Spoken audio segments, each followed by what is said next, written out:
Tomorrow, January 27th, will be International Holocaust Remembrance Day. It hasn't even been 80 years since this atrocity occurred, and yet there exist narratives that seek to downplay and even deny that it ever happened. The fragility of the past cannot be overstated, especially when facts are manipulated, when lies are spread, when ignorance is allowed to prosper. Whether it be the spewing of hateful rhetoric, the platforming of extremist views, or other forms of complicity in this hate, it's in these conditions that history can and has repeated itself, when humanity is destroyed and forgotten. To prevent this oblivion, we must bring reminders of the past to the present. Joining us tonight is one such person who has dedicated himself to this cause, Dr. Omer Bartov. Professor Bartov teaches at Brown University as the John P. Berkelen Distinguished Professor of European History and the Samuel Pisar Professor of Holocaust and Genocide Studies.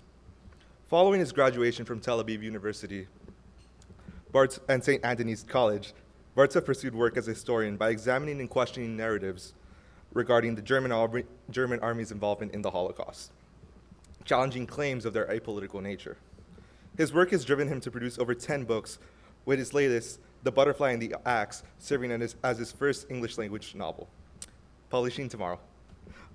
These books have been awarded the National Jewish Book Award, the Yad Vashem International Book Prize for Holocaust Research, and others. For his contributions to studies of the Holocaust and Jewish European culture, Bartov has been recognized with the Junior Harvard, Fulbright, and Guggenheim Fellowships, as well as many more. He has been described as a leading expert on genocide and on Jewish life in Galicia. Tonight, Professor Bartov will share with us his experiences and knowledge as a renowned historian and author, and how he works to ensure the past is not forgotten and repeated. Before welcoming our speaker, we'll review our rules and guidelines. We ask that cell phones please be silenced and put away, and remind the audience that video and audio recordings are strictly prohibited. Per the college's health and safety guidelines, we ask that while not eating or drinking, masks are actively encouraged. At the end of tonight's presentation, there will be some time for audience questions and answers. Professor Bartov's Athenaeum presentation commemorates International Holocaust Remembrance Day tomorrow, and is co-sponsored by the McGrublian Center for Human Rights at CMC. With that in mind, please welcome to the AF, Professor Omer Bartov.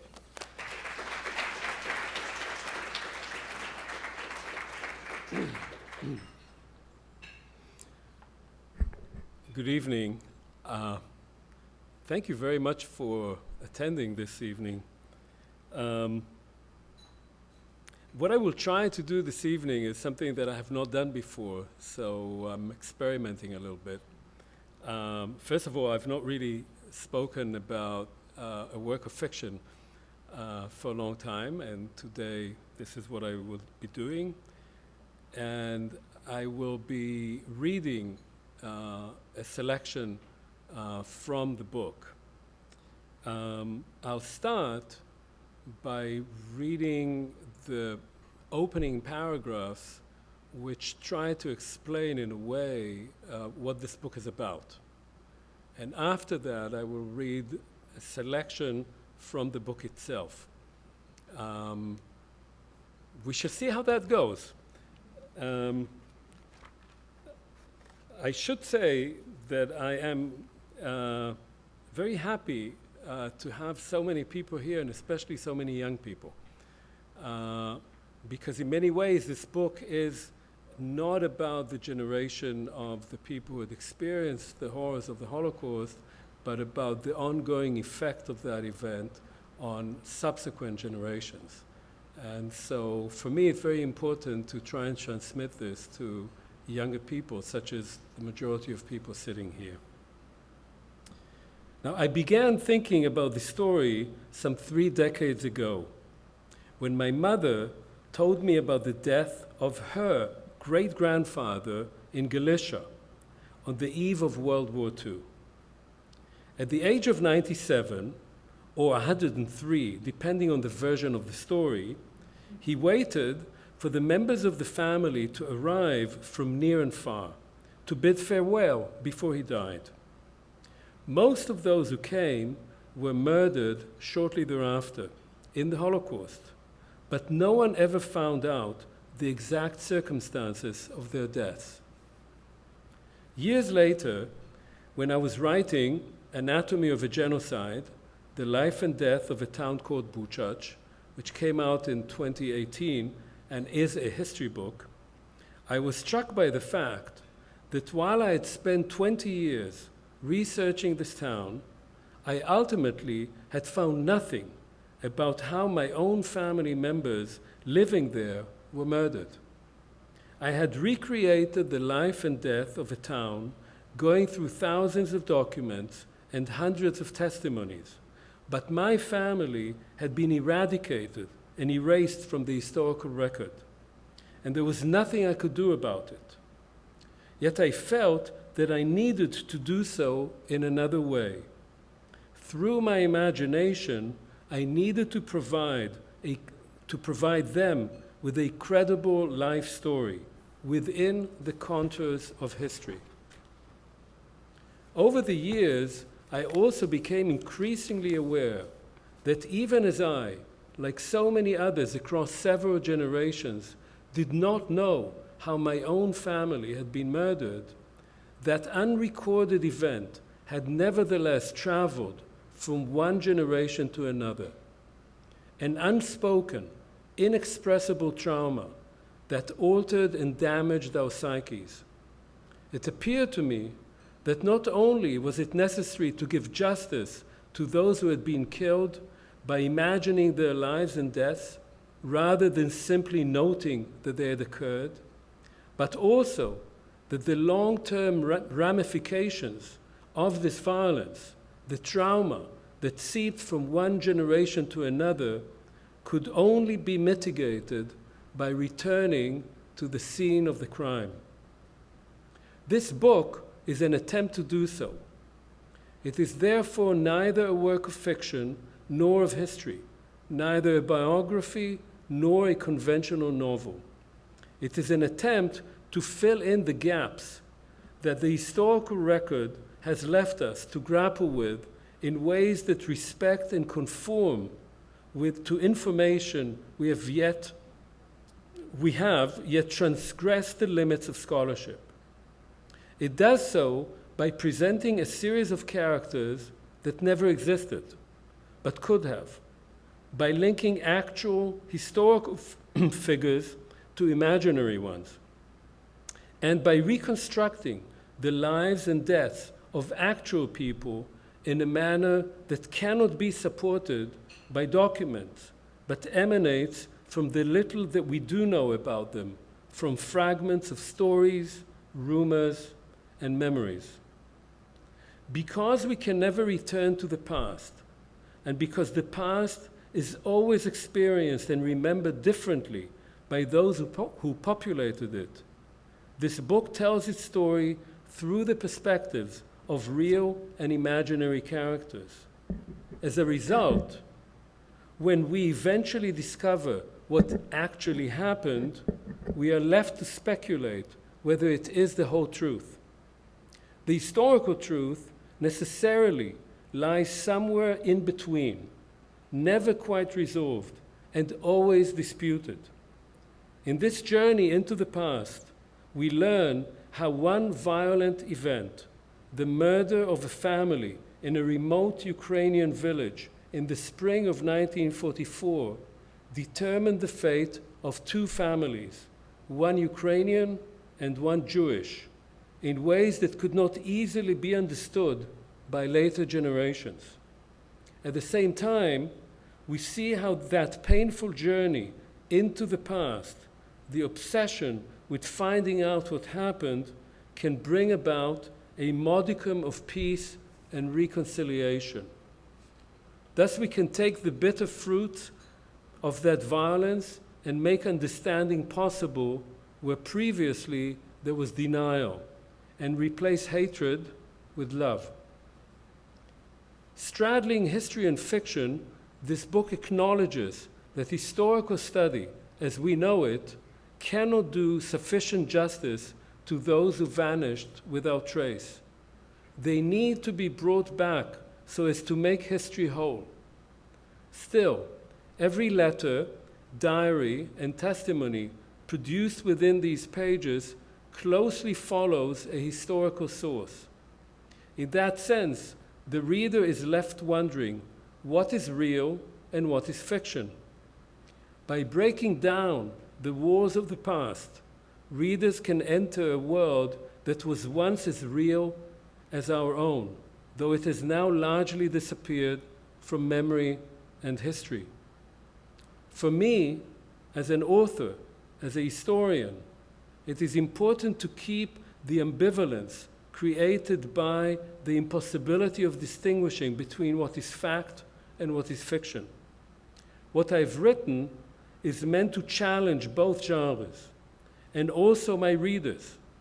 Even if the past can only be reconstructed by imaginary characters within a historical framework, it does not mean that the narrative of this retelling is less true than an erratic documentary record that gives no voice to many of the victims of this era.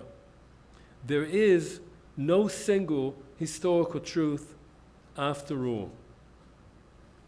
So that's my, if you like, apologia for writing this book. And I should add that the images that are scrolling here are from the book. We can talk about them later. They are related to the story, but they're not directly explained when you read it. So they tell a related story to the one that I tell in the book. So the first excerpt is from a letter by the narrators. So there is a narrator here who is not named, and this is an excerpt from the narrator's mother, a letter by the narrator's mother, describing a visit by her uncle's wife, who was called Tova, to their hometown in Galicia in 1939, on the eve of World War II, where she met her husband's sister, Rochale, known, as she was known at the time, as the Jewel in the Crown. That was her title, because she married Max, who had an academic degree, and that was a big deal at the time. What became of Max and Rochale in the last years before the war, I know from Tova. I distinctly recall her telling me that she and Rochale had so much in common, though Tova was 24 and Rochale almost 30. Both of them had little girls. Hanale was 4, and Rochale's daughter, Judith, was just a year older, and both were married to men who did not quite accomplish what they had set out to do, and were made unhappy not only by their own failures, but also by their wives' disappointment in them.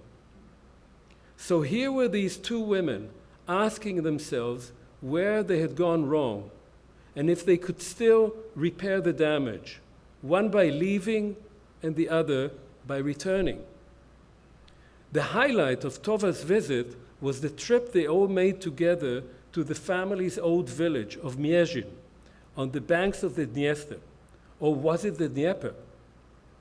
Tova said they were so happy and carefree there, just like little girls, with all of their lives still ahead of them, running through the forest, watching the logs float down the river, playing with the girls on the beach.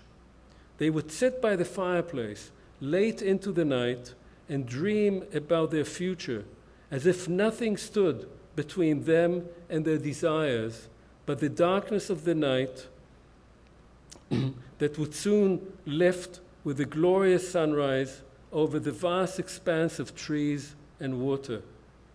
They wandered through the old house where the new estate manager, a young, energetic man keen to modernize the estate, hosted them. He found the old grafina is duchess in Polish, to be too set in her ways, especially since the passing of her sister, but got on well with the two sons. Unfortunately, they were mostly away in Lviv and Warsaw and had little interest in farming. This Mitro, that's the state manager, and his wife Oksana had been great hosts and served them delicious dairy kasha. Kasha is porridge. Our region was famous for its groats, from which kasha is made. Oksana was expecting and already a little heavy. She was a young woman with delicate features and a beautiful, thick, blonde braid. Tova and the rest of the family were not very interested in Dmitro's agricultural plans, least of all Max, who had reluctantly agreed to come with them, but kept seeking opportunities to withdraw somewhere and stick his nose into his book. But they listened because they did not want to offend Dmitro, possibly the first Ukrainian to ever manage that old Polish estate. He was so proud to have bought off the Schumers, that's the name of that family, whose name had been linked to this estate for as long as anyone in the village could remember. Dmitro was actually a Hutzul, one of those people who live mostly in the mountains, and he told them that up there, in the Carpathians, there were very different Jews, muscle Jews, he called them, who worked as loggers and carpenters and blacksmiths and were just like their neighbors, only that they prayed to the Jewish God. Where he came from, he said, everyone was as poor as the next person, but all were free and independent. Things there in the mountains are not as they are here, he said, where people in the village speak badly of the Jews behind their backs and are only waiting for an opportunity to beat them. The villagers, he said, told him that they were glad that the Schumers had finally left them in peace and that one of their own was in charge. All they needed now was to finally be rid of the old Grafina and her arrogant sons, and all would be well. Tova told me that above the fireplace, close to the table where they had celebrated many Shabbat dinners and Passover seders, Dmitro had hung one of the only items he had brought with him from the mountains, a large axe with a broad, hand-forged blade. It had a beautifully carved long wooden handle and had been in his family for generations. It was a symbol of the tough and proud Hutzul mountain-dwelling nation, where every man must have his own bartka, as he called the axe, a tool that had served every purpose. It could be a walking stick and a hammer, or be used for cutting down trees or fending off wild beasts and robbers. He took the bartka off the wall and let the guests touch it.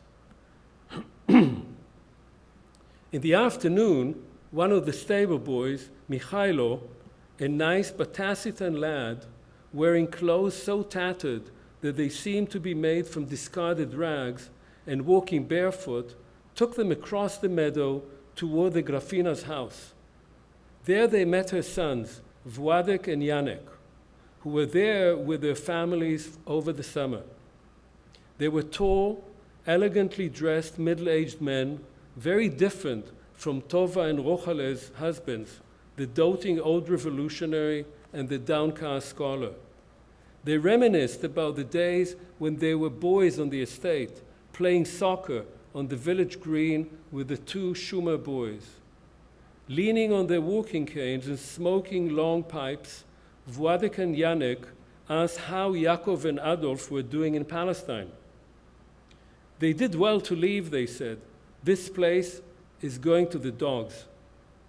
Behind them, the mansion was visibly falling apart, with its plaster peeling and some of the window panes missing.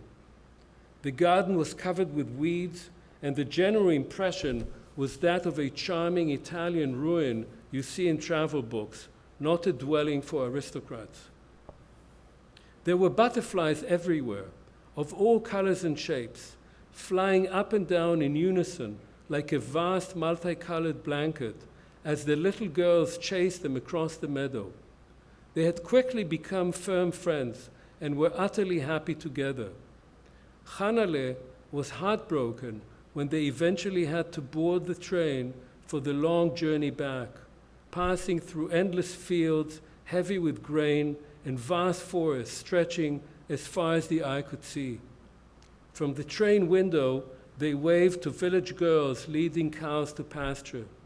The geese were running alongside the railroad tracks, and Hanale cried and cried, as if they would never see them again. They never did. So that's the first excerpt. In the second excerpt, Tali, who is Tova's granddaughter, and that's from 2003, tells the narrator about her visit to their ancestral hometown in Galicia, which is by then in Ukraine, together with Andriy, a British man of Ukrainian origins, and Yevhen, an elderly local man who is showing them around the town. At the top of the hill, Yevhen pulled over to the side of the road and turned off the engine. To our left, the town was spread out below, its 18th century edifices bathed in the soft late afternoon light.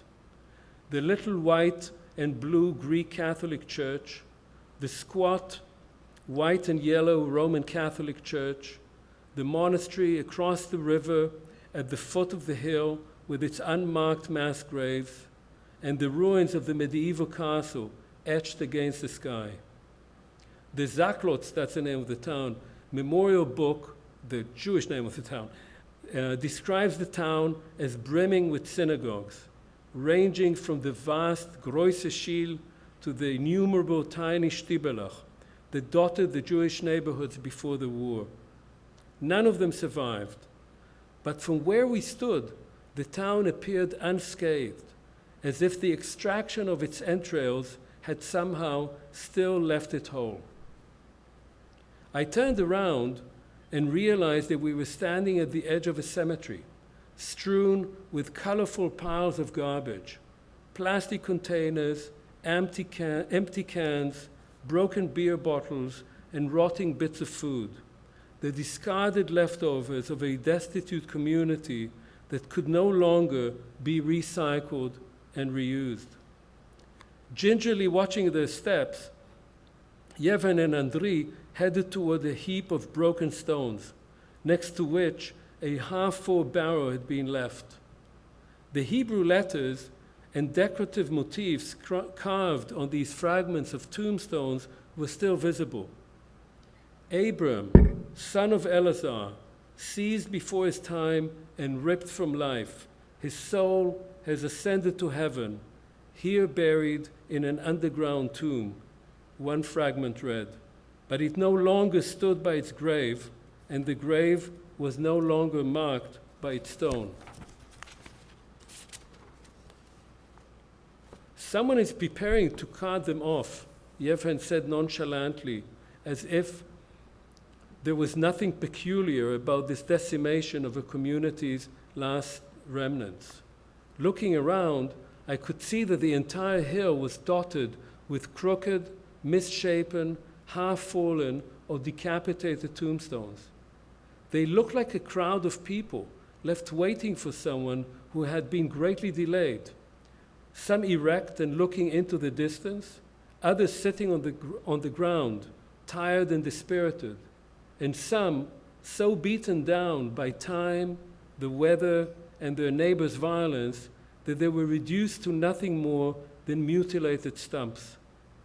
I realized that my great-grandmother must be buried here, but the thought of looking for her on this hill of fragmented tombstones amidst piles of garbage seemed absurd.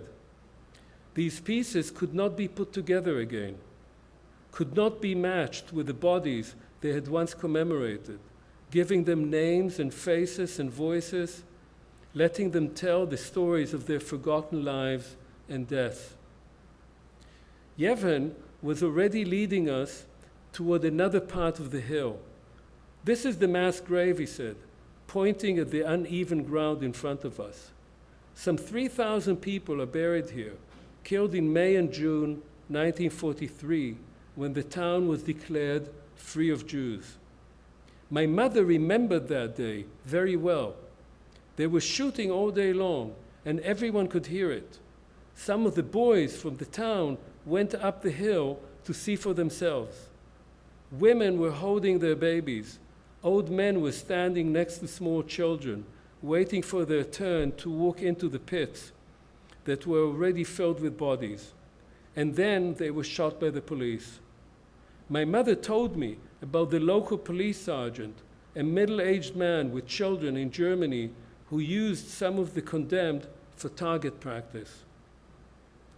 The Jews were not crying or begging for mercy. Some mothers were stroking their children's heads and reassuring them as they waited their turn, forced to see those who went before them shot over the writhing bodies of families and friends. I sometimes wondered whether she had gone there herself to look, or whether she was just repeating what others had told her, but I never dared to ask. They only stopped the shooting when it got dark.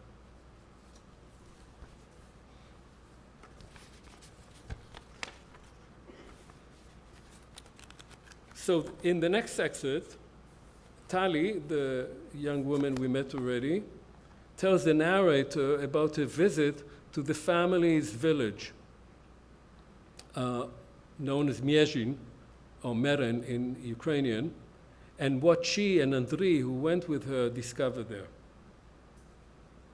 Less than a mile from the bridge, we turned right onto a dirt road and spent the next hour bumping along it, driving in and out of patches of forest and farmland, with fleeting glimpses of the Dniester to our right. This is also in 2003.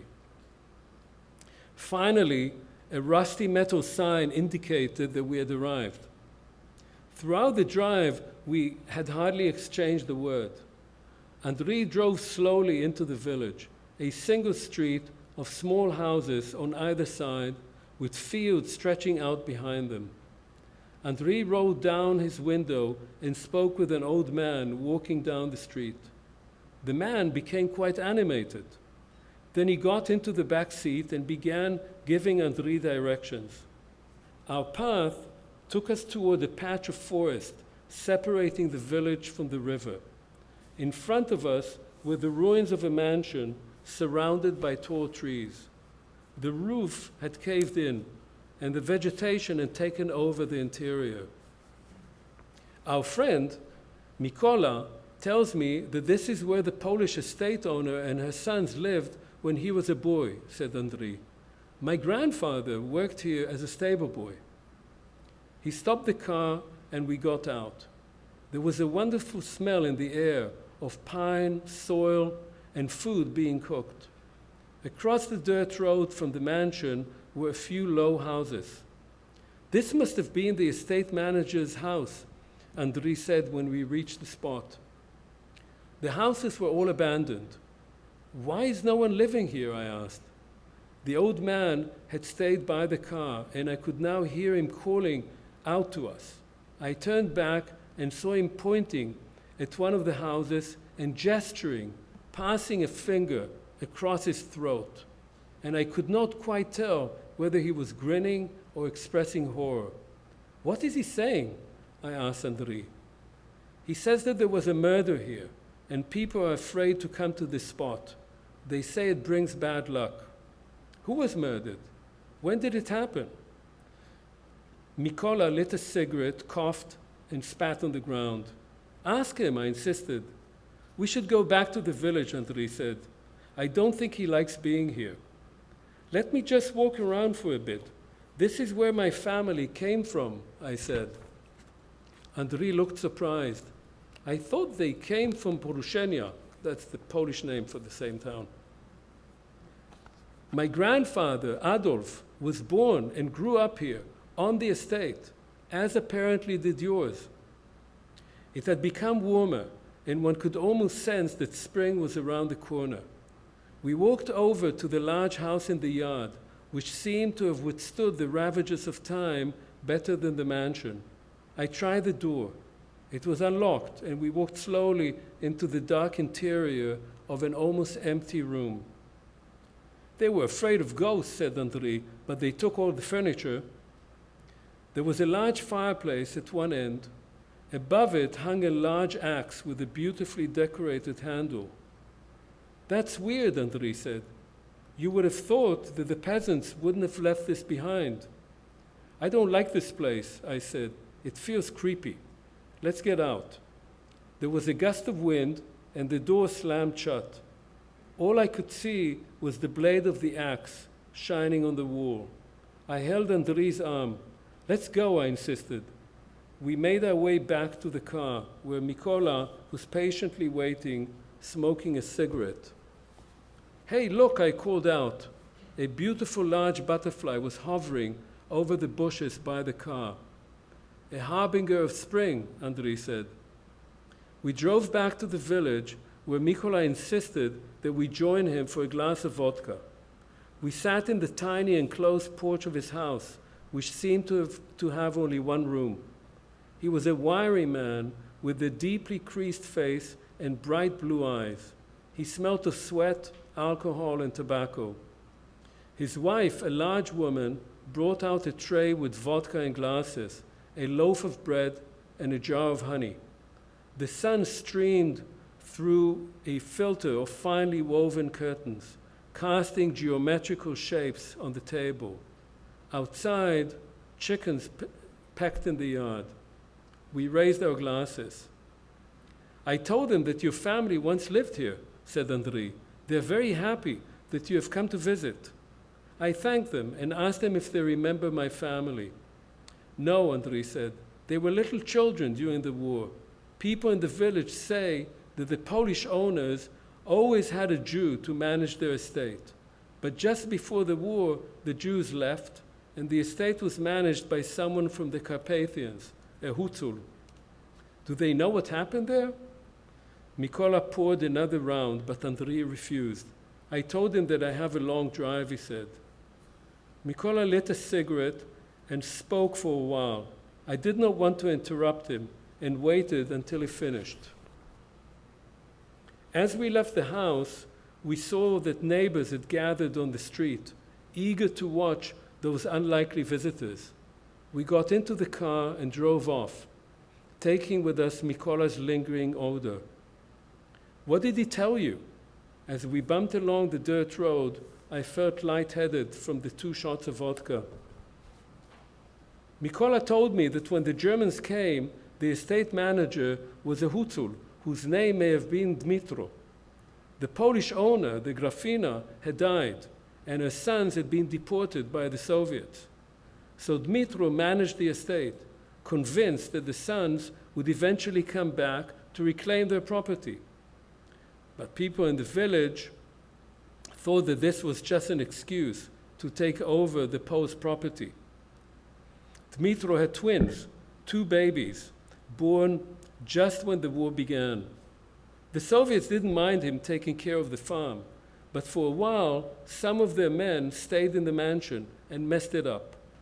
A bit later, when the Soviets fled from the Germans, they took with them most of the furniture and any valuables that they could lay their hands on. No self-respecting German would have wanted to stay in this ransacked hole in the wall, so they left Dmitro in the village in peace. The villagers were jealous of this Hutzul because he had so much land and livestock and could do whatever he wanted now that his masters were gone. He never moved into the big house. A few months before the Soviets returned, a rumor started going around the village that Dmitro was hiding Jews on the estate.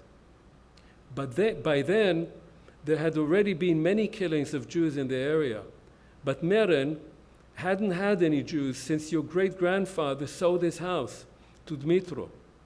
People heard about Jews being killed in the nearby towns, but that had not affected their own lives, apart from the fact that since the Germans arrived, there were no Jews to buy their produce.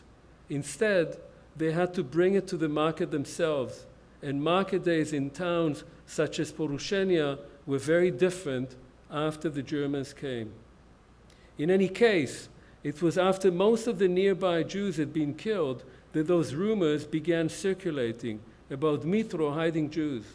People said, "This cunning Hutzul, not only has he taken over the Polish estate, now he's making a fortune from the Jews he's hiding.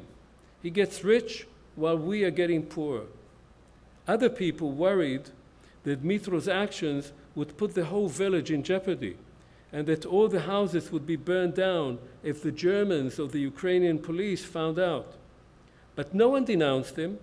In the end, Dmytro himself was at the root of what happened. In spring 1944, Andriy continued, when the Germans began their retreat from the area, the Wehrmacht, the German armed forces, took up positions in many remote villages. And one company, Mikola was sure it was a Waffen-SS unit, established itself in the village. The company commander and his staff set themselves up in the old mansion. This was very dangerous. By now, everyone knew that Dmytro was hiding a Jewish family under the Germans' noses, because just weeks before the SS arrived in the village, the Jewish family had been blessed with a baby. And the farm laborers who lived nearby could hear the cries of the woman who delivered it. They soon established that this family was made up of a young couple, a little girl, and a baby, who was delivered in Dmytro's house with the help of his wife. No one knows exactly what happened, but when the SS company relocated, the Hutzul and his family had disappeared, and no trace was found of the Jewish family Dmytro had allegedly hidden in the barn. And since the Germans had burned down the barn as part of the scorched earth policy they implemented everywhere as they retreated, it was impossible to confirm whether there had in fact been any Jews there in the first place. Some people thought it was just a malicious rumor, as no one had ever seen them. But then, why did the Hutzul take his family and flee, leaving behind all their property? Was he afraid of Jewish revenge now that the communists were returning?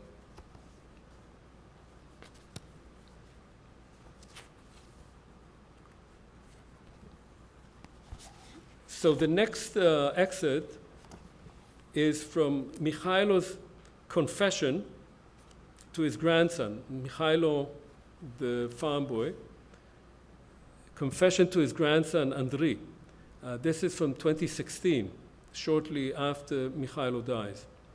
And in the confession, he tells about the murder of Rochale, Max, and their children in spring 1944. The more I watched, the clearer it became that the Germans were packing up. The sky was becoming just a little lighter, and I could distinguish the tops of the trees against it. Another military vehicle had been positioned behind the big truck, its headlights serving to illuminate the space between them. I could see soldiers loading the truck with various objects brought from inside the villa. I remembered that I was supposed to meet Stepan and his men before dawn, but I could no longer move since the soldiers might notice me. If they did, they would shoot me on the spot. Gradually, the darkness lifted, and I could see that the Germans were ready to go. The commander came out of the villa and got into the car. He drove toward the village where the rest of the unit was billeted, followed by the big truck. For a moment, the sound of their engines filled the air. Then it grew still again. I looked around the yard. It was a beautiful spring morning, and birdsong filled the air. It was still very cold, though. A large butterfly was hovering close to the ground, and then, perhaps carried by a light breeze, glided almost to the top of the barn. At that moment, I distinctly heard the cry of a baby, rapidly smothered. It almost certainly came from inside the barn. They're in the hayloft, I thought. Go up there and take care of them. I heard Stepan's baritone behind me. I turned around, and there they were, the whole group, armed to the teeth. I jumped to my feet. Can you handle this pistol? Stepan handed me a German Luger. We'll make sure the Hutzul doesn't get in the way. Do you want me to kill them? I asked, trying to sound as calm as I could. Of course. Why do you think we're here? Do you want to be a fighter or a stable boy? I've never fired a weapon in my life, I answered, handing him back the pistol. Then I heard the door of the estate manager's house open and saw Dmytro stepping out. He was holding the axe. "What are you doing on my property?" he called out. "You'd better leave right now. And let go of that boy, too," he added, when he saw me behind Stepan's back. "You are hiding Jews here," Stepan said calmly. "How dare you accuse me of that?" Dmitro responded. "Do you think I'd hide Jews when the Germans are everywhere?" "Well," said Stepan, "now the Germans are gone, so you should have no worries about letting them go." "I will do as I please on my property," Dmitro answered, and started walking toward us, the white blade of his axe glittering in the early morning sun. "I know who you are," he said to Stepan as he came closer. "You are that no-good bastard who squealed about your own people to the Bolsheviks, and now you're playing at being a hero again." 2 shots rang out, and Dmitro fell lifelessly to the ground, still holding his axe. "You should really learn how to use this Luger," Stepan said, observing his pistol. "The Germans make damn good weapons, but since you can't use firearms, you'd better take the axe. I'm sure you know how to handle this." I walked over to Dmitro's slumped body. His head was a bloody mess. You could not see his face. In the distance, I heard someone shrieking. It must be Oksana, I thought. I felt nothing, as if my insides had frozen. The other guys were joking around, making fun of that stupid peasant and his axe. He was holding it so tightly that I had difficulty extracting it from his hand. Finally, I stood up, holding the axe in both hands. It was a beautiful tool with a large, broad blade and an intricately carved wooden handle, now spattered with Dmitro's blood. Oksana was screaming my name in the distance. "Go over there and shut that woman up," Stepan said to one of his men. "Now get on with it. We don't have all day," he said, turning to me. He was still holding the Luger, tilting it this way and that, as if to see whether it was well balanced. I walked over to the barn door and pulled out the wooden bar. A couple of shots rang out behind me, and Oksana's screams now turned into something I'd never heard before, like cries from a wild beast whose limbs were being torn apart. "You can go and play too, boys," Stepan said to the other men.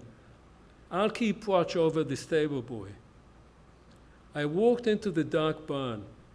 It was cooler inside and smelt of manure and fresh hay. I let my eyes get used to the darkness and saw a ladder at the far end, its top part leaning onto the hayloft. I slowly approached it. Just before I reached it, someone leaped at me from behind a bundle of hay. I swung at him with the axe and heard a dull sound as the blade hit his head. He died without a whimper. It was a middle-aged man, quite thin. He had no shoes and smelt of urine, excrement, and sweat. I'd literally split his head in half. In the light increasingly streaming from the barn into the barn from the narrow openings at the top, I could see a pair of round glasses on the floor just a few feet from him. I stuck the handle of the axe into my belt and climbed slowly up the ladder. All I could see were piles of hay scattered all over. I reached up to the low ceiling and opened one of the hatches to let in more light. Now I could distinguish the figure of a woman in the far corner. She was hunched over a little bundle and appeared to be silently weeping. Her long hair was filled with bits of straw. Just as I raised the axe, she cried out, "Läuf, läuf!" And I could hear little steps behind me as I turned around. I saw a little girl scurrying down the ladder. The woman was now on her feet. She tried to grab the axe, but I pushed her away. She stumbled back, hitting her head on one of the beams supporting the roof, and then collapsed silently on the floor. I looked at the bundle. The baby was blue and did not seem to be breathing. She must have smothered it while trying to keep it quiet. I looked out of the little window on the side of the hayloft and saw the girl running across the meadow. Then a shot rang out, and she fell. Stepan was calling me from below, Come down already. We don't have all day. As I walked back to the ladder, I felt something under my foot. I bent down and picked it up. It looked like a little notebook filled with scribbles in a script I had never seen before. Did you finish the job? Stepan shouted. They're all dead, I replied. Did you find any money or go there? No, there's nothing up here, I said, and stuck the little notebook into my pocket. When I walked out of the barn, Stepan and the other men were getting ready to leave. The men's clothes were stained with blood, and they were making jokes about the Hutu's wife. We found a nice bundle there, one of the men said. The Jews must have given these pigs all they had. All right, Stepan said, it's time for breakfast. You, he turned to me, clean up the mess here. Get them all into the barn and burn it down. Then you can join us. We'll even have some vodka for you. He did not say where I should meet them, and I did not ask. They walked off and disappeared in the forest. The sun was quite high now, but it was still chilly. I was sweating profusely. I walked over to the estate manager's house. Oksana was sprawled on the floor. The lower part of her body was naked, and her legs were smeared with blood. Her face was distorted into a horrifying grin. They must have strangled her. The two toddlers had been tossed to one of the corners of the room, both shot to death. I wiped the blood off the blade of the axe with the end of my shirt and hung it over the fireplace. Then I dragged Oksana's body to the barn, went back to the house, wrapped the children in the tablecloth from the dinner table, and deposited them next to their mother. As I walked across the meadow toward the little girl's body, a vast cloud of butterflies rose from the ground and hovered over her like a multicolored blanket. I carried her in my arms to the barn, and the butterflies followed me. I wanted to put her together with her mother and father and the baby, but I could not bring myself to do it. By now, I was feeling quite delirious. I brought a can of kerosene from the tool shed and drenched the interior and walls of the barn. Then I rolled myself a cigarette, lit it, and threw the match into the barn. It was completely engulfed in flames by the time I reached the edge of the forest. And now a very short excerpt from Judith's diary. This is the diary that Michailo found. Judith is the little girl. The diary was discovered by the narrator in a Polish archive in 2019. This morning, I woke up very early because I heard a noise outside. Father and Mama are sleeping.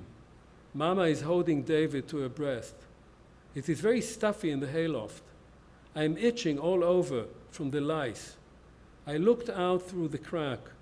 A big truck came from the village. The Germans were shouting. Then they got into their automobiles and drove away. I couldn't believe my eyes.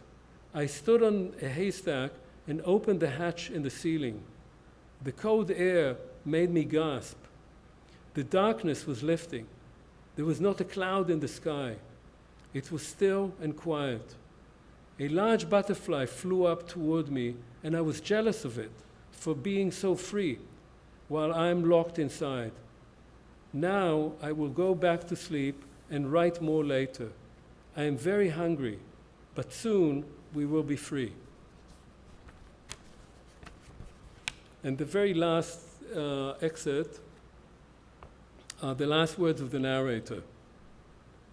In February 2020, just as the first news of the pandemic was beginning to filter through, I had the last communication from Tali. She was writing from Lviv, where Andriy was spending his sabbatical year. They were living together. For the next few months, I assumed that the pandemic had made it impossible for them to leave. Perhaps, I thought, they would stay together in Galicia, where we all once came from. Her last words to me were, "I've finally come home." That was what her mother had wanted, but I was skeptical.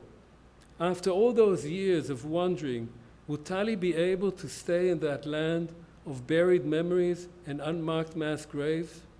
But we lost touch. Then history came back, and Russia invaded Ukraine.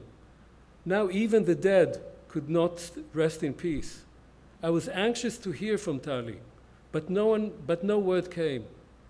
A friend wrote me from Israel that her son, a paramedic who volunteered to help refugees, had apparently seen Tali in Przemysl, astride the Polish-Ukrainian border, caring for evacuated Ukrainian orphans.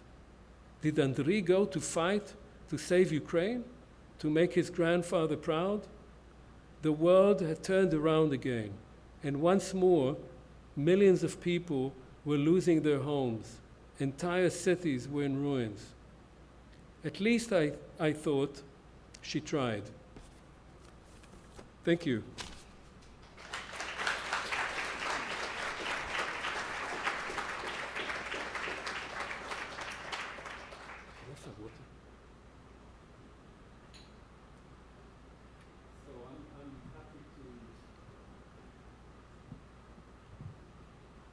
Thank you for those readings, Dr. Bartov. We will now transition to Q&A. If you would like to ask a question, we ask that you come up to one of these two mics, introduce yourself with your name, your major, and we ask that you try to limit it to one question. Thank you.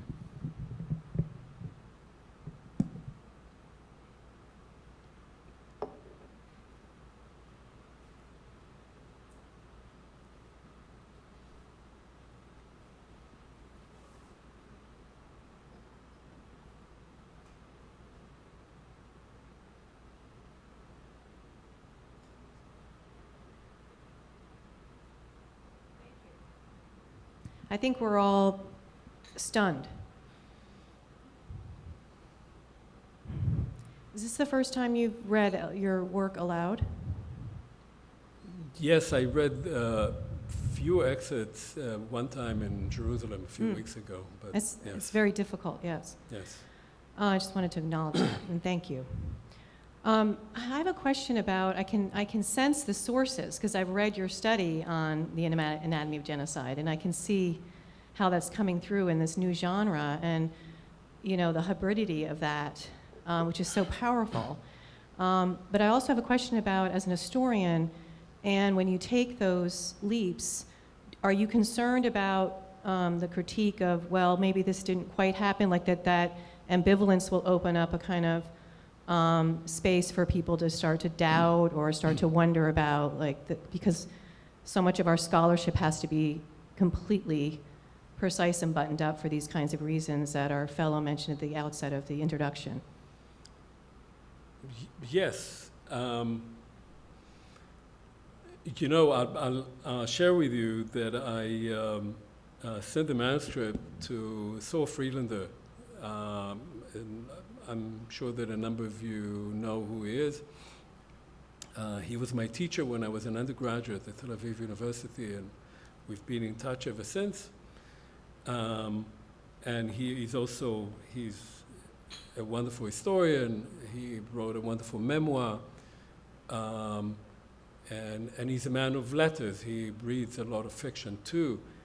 And he wrote me back. He read it like in 2 days, and he wrote me back and he said he liked it very much. He likes the style, some nice things. And then he said, but I've always been against fiction about the Holocaust. And the reason is the reason that you mentioned. That is that if you write fiction about the Holocaust, then you are, in a sense, suggesting that there is truth and there's fiction, and where is the border between the two? Where is the line?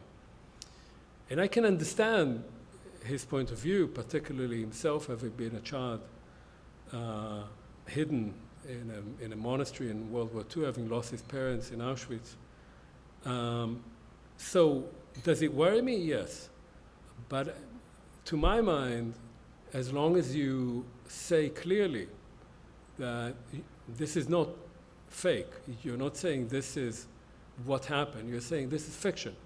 These documents, apart from one, are invented.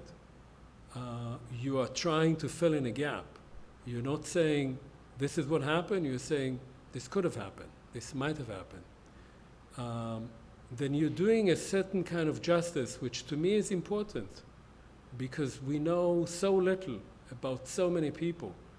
So many of us, I hear it often, people say, I lost 149 family members in the Holocaust. First of all, how do you know that it's 149? No one knows exactly how many. And you just say that and then you move on. And I felt at a certain point, as I was finishing anatomy, I felt, but what about all those people? No one remembers them. No one writes about them. No one thinks about them. You may wear it as a badge of honor that, family members died in the Holocaust, but you never bothered to find out or to think about it. So this is what I tried. Is it risky?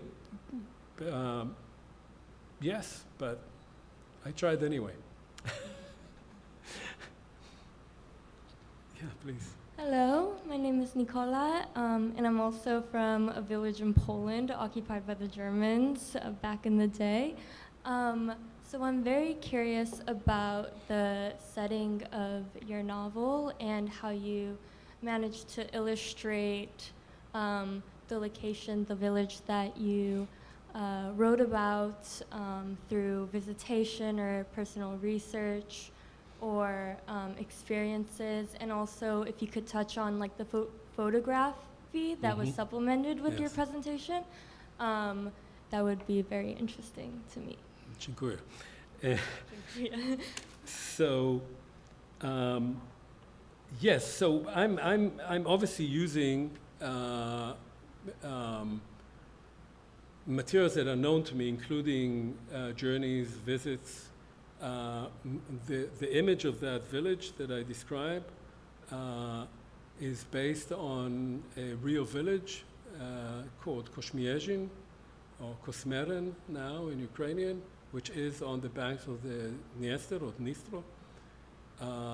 And that's actually where my own great-grandfather was an estate manager to the Pototsky family, who also owned the town of Buchach. And so the image of that and the logs floating down the river, these are stories that I heard when I was a child. And later on, when I interviewed my mother in 1995, she was telling these stories. So it is these fragments of memories that I got from my grandfather when he was still alive, who used to tell us stories, Ukrainian fables about giants and wolves and bears, and from my mother's faint memories. So it is part of me, although I was born long after, not that long, but somewhat after all of that happened. And when I started writing, I realized that it sort of was floating into my consciousness. I didn't have to make much of an effort to imagine the place because I'd been there and because I'd heard these stories and sort of combined in my mind. As for the photographs are a combination of photos that I took, archival photos,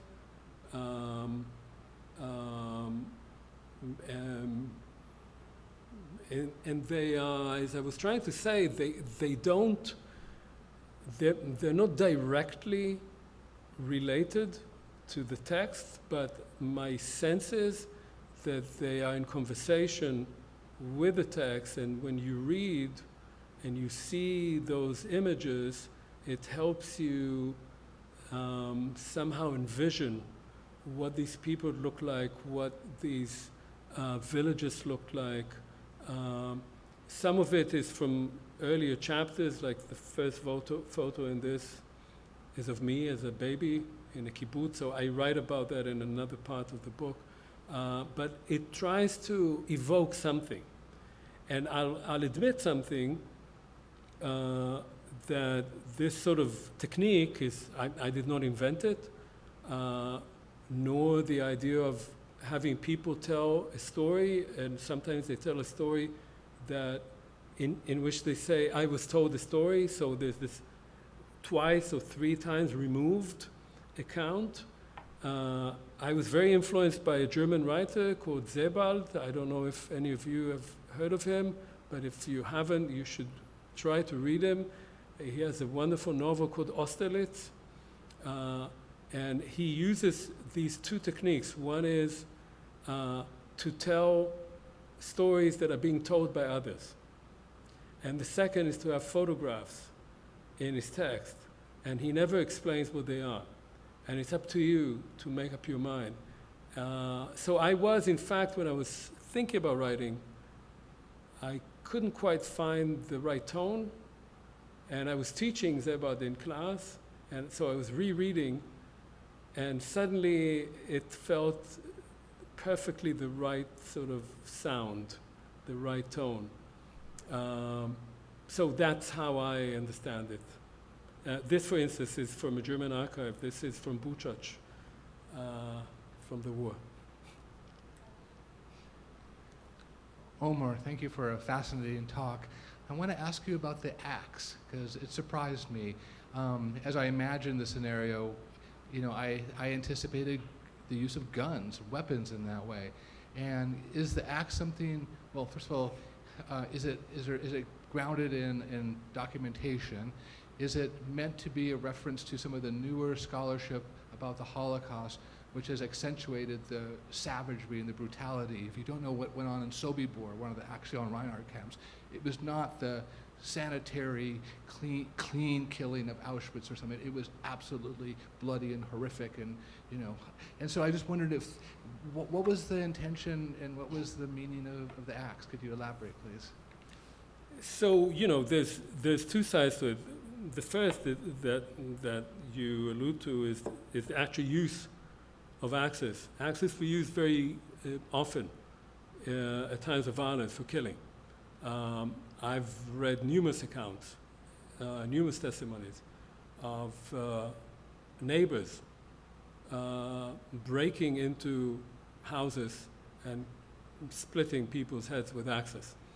And sort of curiosity, I was reading just the other day an article by Jared McBride, who's down the road at UCLA, and he has a whole description of destruction of Polish villages by Ukrainian nationalists. This is not the Holocaust, this is the ethnic cleansing of the Poles. And the nationalists who are armed bring with them peasants from other villages with axes, because they don't have any arms, to use axes in the killing. So it is a very commonly used tool, and it's used for all purposes. It's an all-purpose tool. So that's one reason, is simply that axes were used, and they were used not by the military, but by others. In this text, I always think about someone told me, because in that area there are many butterflies, and people use axes a lot. And someone was saying to me, you can't kill a butterfly with an axe. No, you can, of course, but you have to be really good at it. And butterflies are very, they don't live very long. They're very ephemeral, and they're very beautiful. And even if you did manage to kill a butterfly with an axe, the beauty of the butterfly would stay with you, as it would if the butterfly just died naturally. And so there is something in my mind between this, in the world in which we live, where beauty always remains.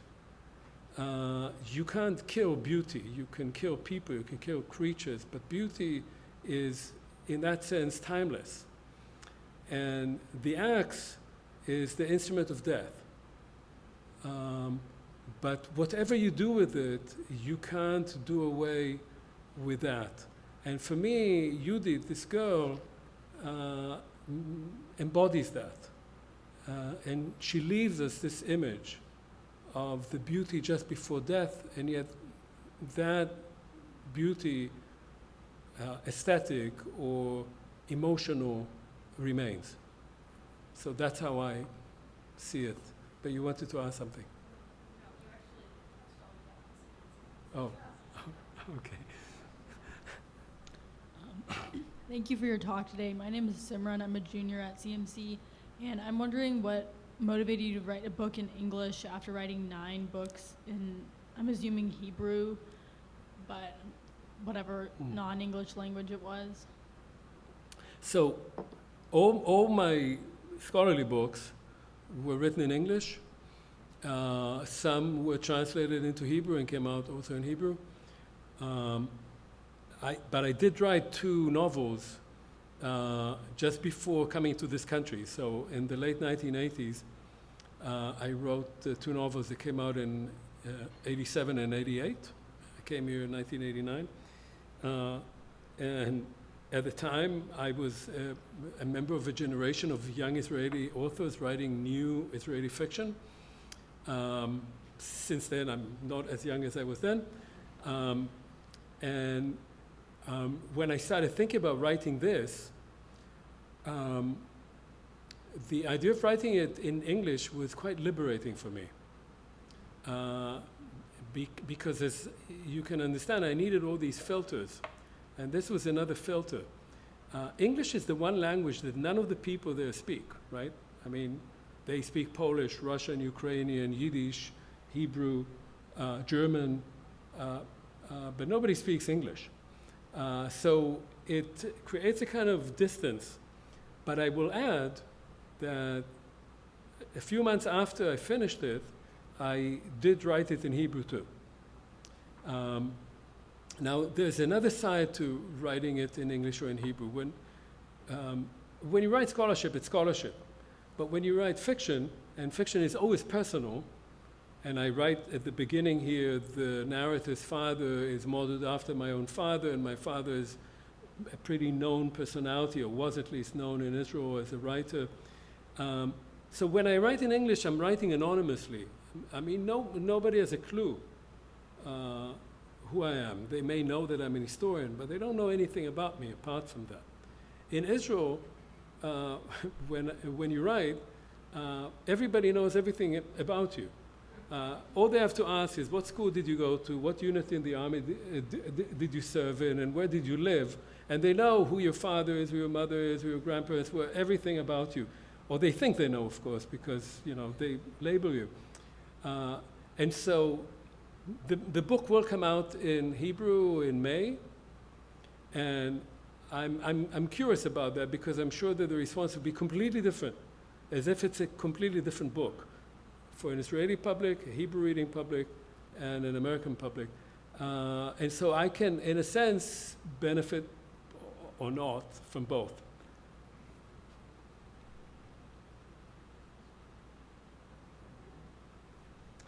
That's me with the biscuit, yeah, putting on weight, yes. And this is in the kibbutz where I was born, and behind me is the children's home, because I grew up in a children's home. In a kibbutz, you did not sleep with your parents, but in a children's home. But when I was 18 months old, I gave up on socialism and moved to Tel Aviv. And so I'm not a real kibbutznik. Hi, my name is Dahlia. I'm a first year at Scripps. And someone asked a similar question earlier, but mine is kind of on a different note of that. So my family is from a city right near the Dniester, and my family has struggled to find any information at all about our family, the village. That whole area of Ukraine, Russia, Moldova border has been completely lost. So where were you able to find the information about this? I'm assuming your family was also taken, the closest camp or ghetto was Murafa Ghetto, is that correct? In Buchach, in the village, we have no idea. There's very little information about villages. In Buchach, which was a sort of mid-sized town, about 15,000 people lived in it, of whom about 8,000 were Jews and the rest were Poles and Ukrainians. There was a ghetto, but the ghetto was created late. It was created in late 42 or early 43 and the whole thing was done by June 43. And that was the case in many towns in that area. So ghettos were a very different thing. They were also not fenced. You could actually walk out, but you could be shot too. But there was no wall or fence or anything like that. And so they're very different aspects of what ghettos are, and we think of ghettos as like the Warsaw Ghetto or the ghetto in Lodz in Łódź.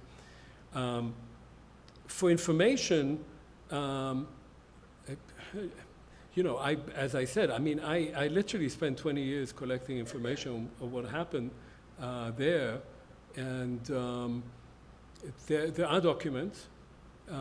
They're mostly German documents. Then you can find also documents from the Polish underground that was there, from the Ukrainian underground that was there, the Soviet documents. And then what you have, which is hugely important but problematic, is eyewitness accounts and testimonies, some given letters, so some written at the time, some given very shortly thereafter, say 1944 when they started collecting testimonies, and some given 40 years later. My own policy was to take everything I could. I was just like, for this one place. But again, people write me every once in a while saying, my family came from there, do you have anything on them? And I don't. Because most people, just like my family, disappeared without a trace. I have one document for my family, which is a little note that was written on which my grandfather's name appears. It's from March 1935, in which it says, Israel Shimel received a certificate for immigration to Palestine. That's it. And then indeed they immigrated and they arrived in December 1935. But otherwise they have no documentary existence. But I know that they were there. So, you have to do something about that. Thank you.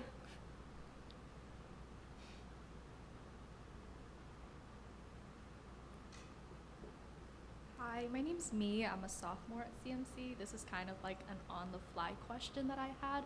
Earlier, before you started reading your excerpts, you mentioned that history has a bunch of holes and now we're kind of left to fill the gaps.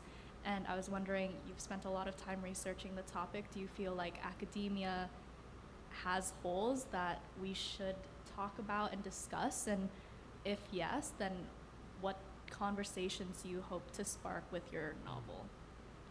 Thank you. Thank you. Yeah, that's a great question. So first of all, academia has holes. Academia is basically,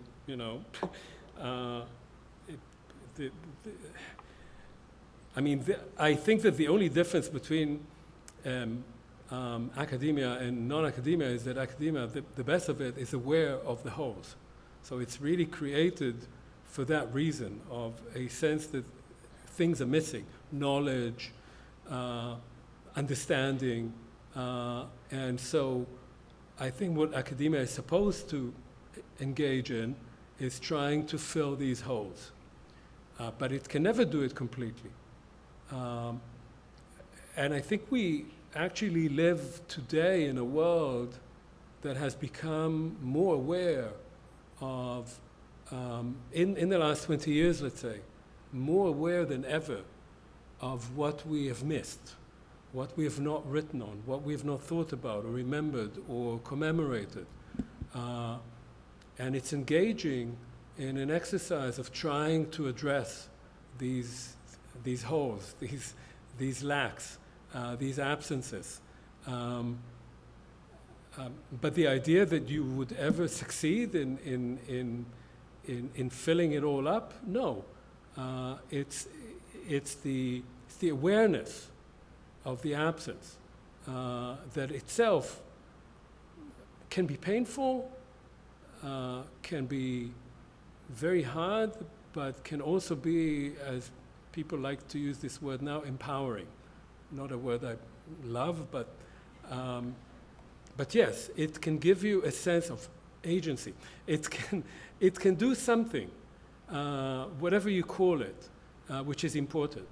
You know, I look back. I've been in academia for several decades, and I can clearly see how many blind spots we had when I was an undergraduate, when I was a graduate student, when I started having an academic career. So sometimes we complain that, you know, things we used to do are not done anymore, and sometimes we are right complaining about that.